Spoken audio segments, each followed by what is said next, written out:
fixing our eyes on Jesus, the pioneer and perfecter of faith. For the joy set before him, he endured the cross, scorning its shame, sat down at the right hand of the throne of God. In that moment, Jesus becomes our sacrificial lamb, our scapegoat, and also our mediator between us and God. He becomes our representative to God.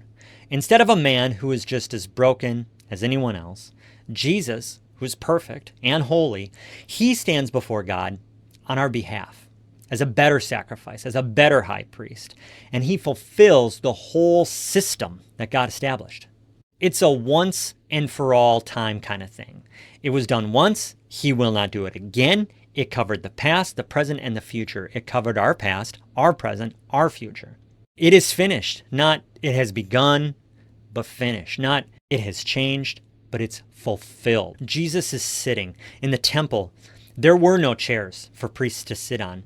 Sitting represented done, right? It represented being done with your work. But for priests, all throughout Israel's history, they were never done.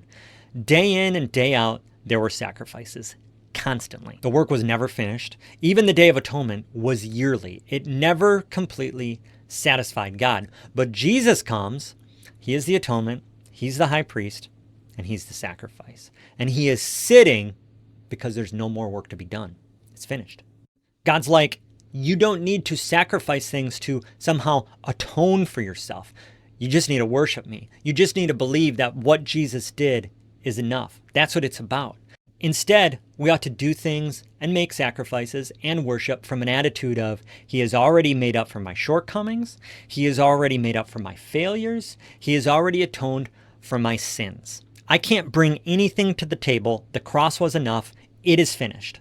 And he gives us proof that it is finished and there is no more separation because he tore that curtain in half. The moment Jesus surrendered, his spirit gave up his life, the curtain is torn from top to bottom. It's so significant. Unless you understand what the curtain stood for, you'll miss it. The curtain symbolized separation between man and God, and it is done. It is over. It is torn in two.